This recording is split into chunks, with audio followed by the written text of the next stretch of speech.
सुप्रभात बच्चों, आज हम 8वीं कक्षा का संस्कृत का पहला अध्याय पढ़ेंगे जिसका नाम है सुभाषितानी। सुभाषितानी अर्थात सुंदर वचन। सुभाषितानी का मतलब है सुंदर वचन। देखिए, इसका जो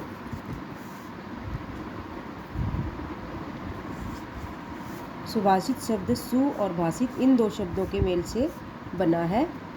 सु का अर्थ है सुंदर मधुर अथवा भाषित का अर्थ है वचन, यानी कि सुंदर वचन। इस तरह सुभाषित का अर्थ सुंदर और मधुर वचन है।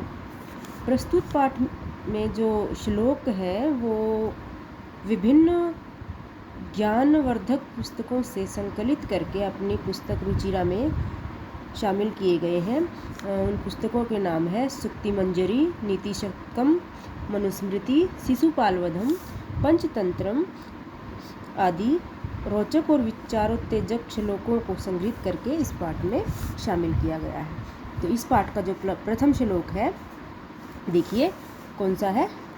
गुणा गुणगेषु गुणा भवन्ति ते निर्गुणं प्राप्य भवन्ति दोषा सुस्वादुतो या प्रभवन्ति नद्य समुद्रम आसाद्य भवन्त्यपेया।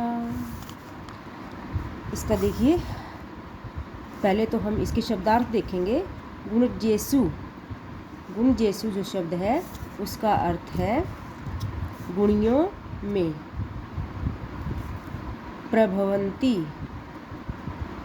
प्रभवंती शब्द का अर्थ है निकलती है अथवा उत्पन्न होती है।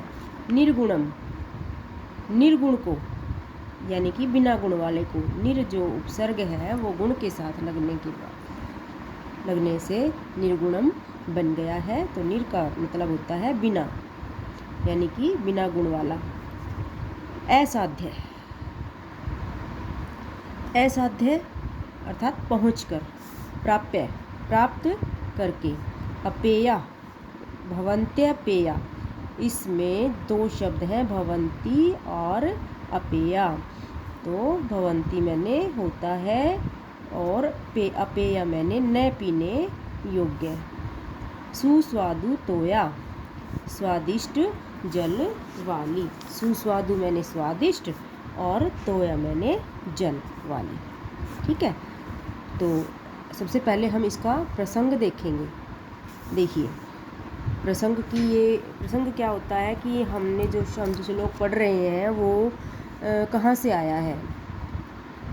हमने हमारी पुस्तक में इसको कहाँ से उठाकर शामिल किया है, तो यही सब चीज़ें, और इसको किसने लिखा है, यही सब चीज़ें हम प्रसंग में बताते हैं। तो प्रसंग इसका हम ऐसे लिखेंगे। प्रस्तुत श्लोक हमारी संस्कृत की पाठ्य पुस्तक रुचिरा तृतीय भाग में संकलित सुभाषितानी नामक पाठ से उद्धृत किया गया है।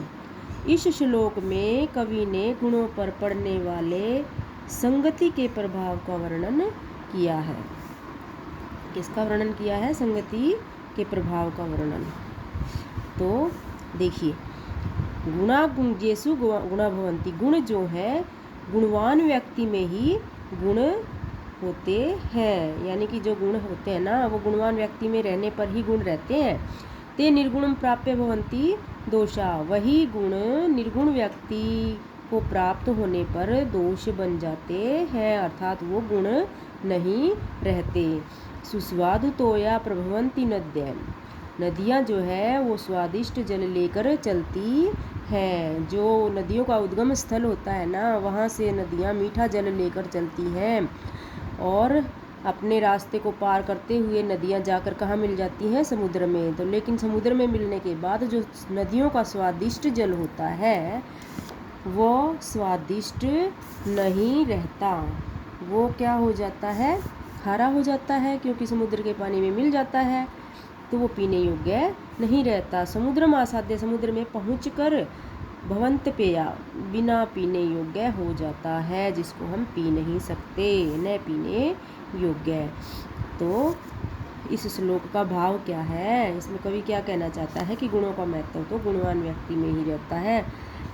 निर्गुण व्यक्ति में क्या होता है कि दोषों की अधिकता के कारण गुणों का कोई महत्व नहीं रह जाता, क्योंकि निर्गुण जो व्यक्ति है उसको गुणों का कोई पता ही नहीं होता, वो क्या यूज़ करेगा उनका। उदाहरण प्रस्तुत करते हुए कवि कहता है कि नदियाँ पर्वतों से निकलती हैं तो उनका जल जो होता है पीने योग्य होता है, परंतु समुद्र में मिलकर वही गुण पीने योग्य नहीं रहता, अर्थात खारा हो जाता है। यहाँ नदियों को तो गुणी बताया है और समुद्र को निर्गुण बताया है।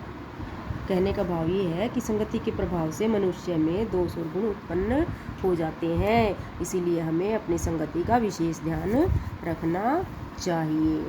अब अगला श्लोक देखिए।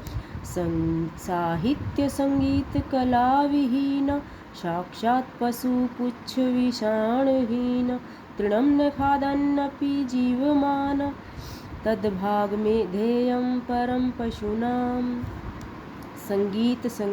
साहित्य संगीत और कला विहीन जो मनुष्य होता है वो साक्षात पशु के समान होता है, जिसकी पूंछ और सींग नहीं होते।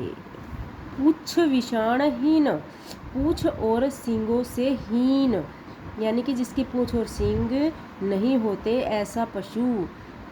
कौन? संगीत की जिसमें समझ नहीं है, साहित्य की जिसको समझ नहीं है, कला और गीत की जिसको समझ नहीं है, ऐसा नर जो होता है साक्षात बिना पूंछ और सींगों के पशु के समान होता है।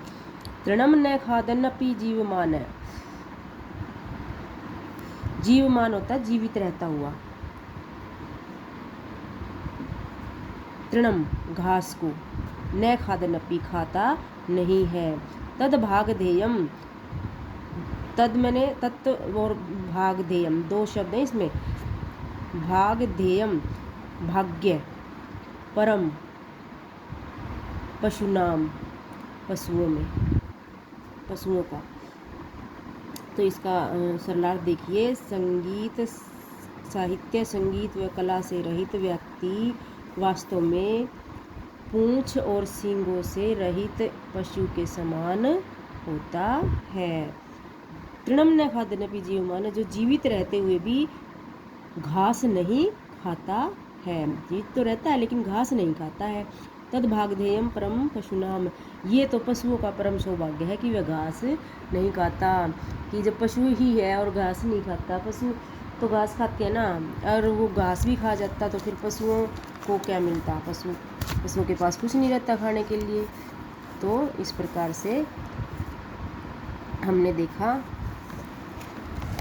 यहाँ इस श्लोक में संगीत, कला और साहित्य का महत्व बताया है। अगला देखिए। लुब्धस्य नश्यति यश, पिशुनस्य मैत्री, नष्टक्रियस्य कुलम् अर्थं परस्य धर्मः, विद्याफलं व्यसनेन कृपणस्य सौख्यं, राज्यं प्रमत्तसचिवस्य नराधिपस्य। लुब्धस्य, लुब्ध होता है जो लोभी व्यक्ति। नश्यति नाश हो जाता है। यश कीर्ति। पिशुनस्य मैत्री, पिशुनस्य होता है, पिशुन जो व्यक्ति होता है वो होता है चुगलखोर, तो पिशुनस्य चुगलखोर की, मैत्री मित्रता।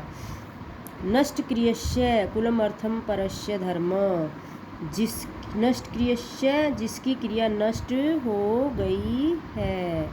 नष्ट क्रियस्य का क्या मतलब है? जिसकी क्रिया नष्ट हो गई है। कुलम अर्थम परस्य, कुल और अर्थ, अर्थ का मतलब धन, धर्म। विद्या फलम व्यसनेन कृपणस्य सौख्यम, प्रमत्त सचिवस्य होता है प्रमादी मंत्रियों वाले का।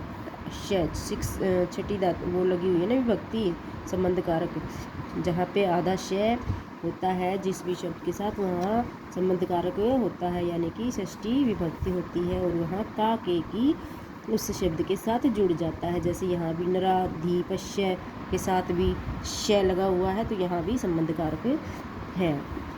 तो इसका श्लोक देखिए, व्यसनीन होता बुरी लत वाला, व्यसनी न बुरी लतों वाला, जिसमें गंदी आदतें हैं।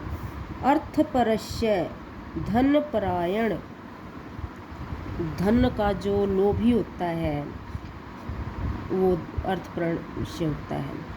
देखिए, प्रस्तुत श्लोक हमारी संस्कृत की पाठ्य पुस्तक रुचिरा तृतीय भाग में संकलित सुभाषितानी नामक पाठ से उद्धृत किया गया है। इस श्लोक में कवि द्वारा यह बताया गया है कि किस अवगुण के कारण मनुष्य का क्या क्या नष्ट हो जाता है। लोभी व्यक्ति का यश लुब्धस्य नश्यति यश है। लोभी व्यक्ति का यश, पिशुनस्य मैत्री, चुगलखोर की मित्रता,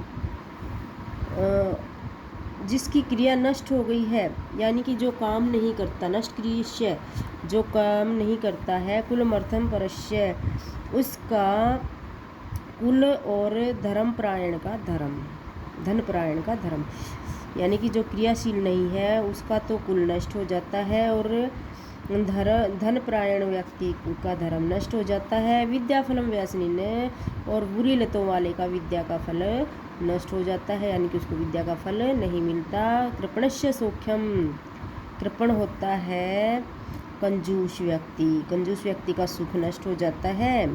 और राज्य प्रमाद सचिवस्य नराधिपस्य, और प्रमादी मंत्रियों वाले राजा का राज्य नष्ट हो जाता है। प्रमादी होता है जिसमें बुरी लतें होती हैं, घमंडी जो जिसके मंत्री होते हैं, उस राजा का राज्य नष्ट हो जाता है।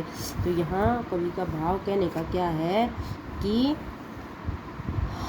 यश प्राप्ति के लिए लोभ का त्याग कर देना चाहिए और मित्रता बनाए रखने के लिए चुगलखोरी जैसे दुर्गुणों का त्याग आवश्यक है।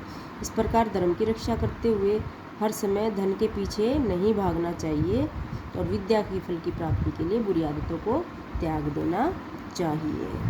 अगर सुख की प्राप्ति के लिए कंजूसी का त्याग कर देना चाहिए, यानी कि सुख चाहते हो तो कंजूसी ना करो, कंजूसी करोगे तो सुख नहीं मिलेगा। राजा को अपनी राज्य की रक्षा के लिए प्रजा हितैषी मंत्री रखने चाहिए। प्रजा की भलाई जो सोचते हैं ना, ऐसे मंत्री रखने चाहिए। आगे देखिए, पीत्वा रसं तु कटुकं मधुरं समानं, माधुर्यमेव जनयेन मधुमक्षिकासो, सन्तस्थैव सज्जन दुर्जनानां, श्रुत्वा वच मधुरसुक्तरसं सृजन्ति। पीत्वा पीकर, रसम रस को, तू तो, कटुकम कड़वा, मधुर मीठा, समानम समान, एक समान एक जैसा, माधुर्य में मीठा ही, जन येन मधुमक्षिकासो, मधुमक्षिका होती है मधुमक्खी, जनयेत पैदा करती है, संतस्थैव सम सज्जन दुर्जना नाम,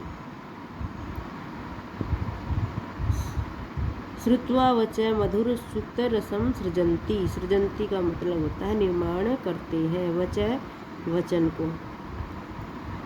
तो प्रसंग इसका ठीक वैसे ही है जैसे पहले दो श्लोकों का है। इसका सरलार्थ देख लेते हैं कि मधुमक्खी जो होती है ना, पीत्वा रसम तु कटुकम मधुरम समानम, कड़वा और मीठा रस को समान रूप से पीकर जो मधुमक्खी है वो मधुर रस को ही उत्पन्न करती है। माधुर्य में जन्मेत मधुमक्षिकासो, मीठा ही रस उत्पन्न करती है। संतस्थैव सम सज्जन दुर्जना नाम, जो संत व्यक्ति होती है ठीक उसी प्रकार से जो संत पुरुष होते हैं ना, वो सज्जनों और दुर्जनों के वचनों को समान रूप से सुनकर, संतस्थैव संत व्यक्ति जो होते हैं वो भी सम सज्जन दुर्जना नाम, दुर्जन और सज्जन व्यक्तियों के समान, श्रुत्वा वच वचन सुनकर, मधुर सुक्त रसम सृजंती, मधुर वाणी या सुंदर वचन का रस ही निर्माण करते हैं, यानी कि उनके मुख से हमेशा मधुर वचन ही निकलते हैं, चाहे वो सज्जनों की बात सुने चाहे वो दुर्जनों की बात सुने, उनकी वाणी हमेशा माधुर्य ही उत्पन्न करती है। इस प्रकार से देखिए हमने 4 श्लोक इसके पाठ के पढ़ लिए हैं।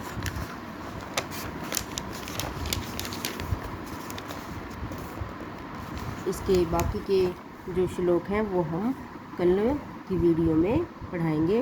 उम्मीद करती हूँ आपको ये सब समझ में आ गया होगा।